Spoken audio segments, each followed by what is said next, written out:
Glad to be back again, do my second speech, and I'm pretty excited about sharing some experience on how to demonstrate how to put together and use a steamer.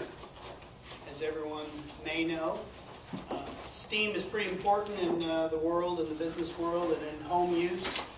Nuclear power plants actually heat up water, which uses steam to run turbines, and that translates down to smaller uses like when you iron your clothes, that type of thing. My two sources during this speech is myself as a testimonial, been in the business a little over 20 years. To support my testimonial would probably be the local painting companies, if you call Porter on Mount Tabor, or Sherwin-Williams on Rolling Creek Drive off of Grantline, or Benjamin Moore off of Veterans Parkway, and ask them for what painter they would recommend to be in your home. I would be on a list of 3 people in each one of those. So it doesn't mean that I'm perfect, but for them to do that, give me free hats and shirts, must support my claim of my testimonial. Also, my more probably supportive source would be the Wagner Company, which I have directions in here, which I don't need, but each tool that you buy has directions, has their website. They do also paint sprayers, but this is a steamer for wallpaper. Why I think this is interesting and important is very simple. If you're in the business and you want to take wallpaper down and get a wall either ready to either wallpaper again or to paint, you need to do it fast and effectively, efficiently, because that's where you make your money. The faster you can do something, the quicker you can go on to something else. If you're at home and you bought an old home, or you have a home where you want to take some wallpaper down, if you have other things you would like to do, like go out and golf, what have you, you want to do it quickly, fastly, so you can get it done and go on to some other projects in your home, or just go out and have your free time. So, although I know it's not the greatest idea to say imagine, but I will need you to imagine that I'm going to pour water into this.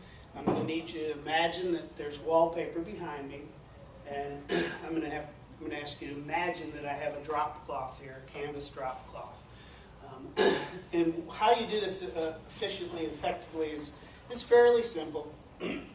Put water into this. It has a indicator on the front that shows you how much water is in there. A lot of times I just take my finger and put it down there, because a lot of times you can't see sometimes very good. If I can feel the water from 1 or a digit and a half down my finger, I know it's at a pretty good level. This is plastic. It has a coil in there, so you can't let the water completely run out, or this will melt. It's also not a good idea to let your cord bump up against this like I have from time to time, because it's hot enough it'll burn. So I pour the water in. The very first thing I do is pour the water in, then I'm going to plug it in, and I want that water to start cooking as soon as possible before I do anything else, before I get the wall ready or anything else. There again, because I want to save time, either because I need to get the job done, or I want to go golfing. So I get that started. The steamer has either a large pan, this is just a pan that you plug in to the end of this cord. Very straightforward.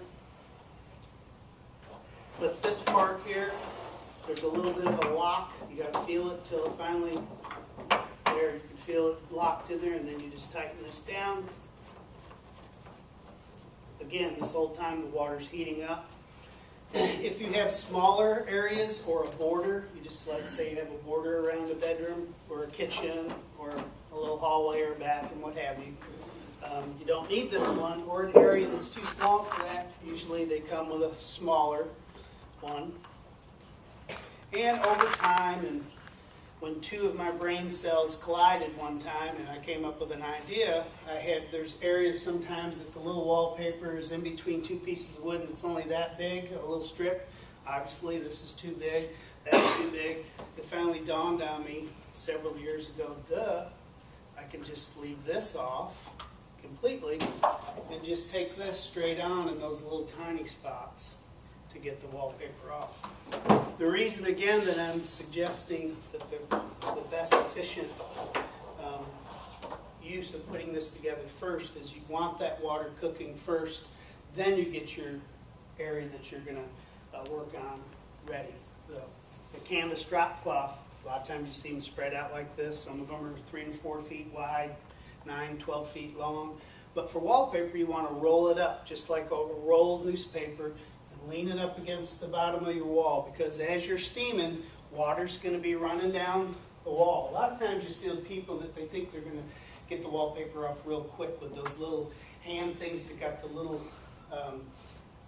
they're like little tacks on them, and they score the wallpaper and they use Dawn or something and put in water and they just spray down there, or they just put water on like that. You're going to be there all day long. If it's an older home, you may find out that there's 2 or 3 layers of wallpaper on there. The other side of not doing stripping wallpaper with these other methods is the steam is going to just take off the wallpaper and the glue. It's not going to damage your wall. You don't want to damage the wall, because then you have to prep and fix the wall before you can paint or put more wallpaper on. As you're, let's say that this is now steaming and I'm moving right along, and let's say that pan is on there. I'm holding the pan on there. The biggest mistake people make is they want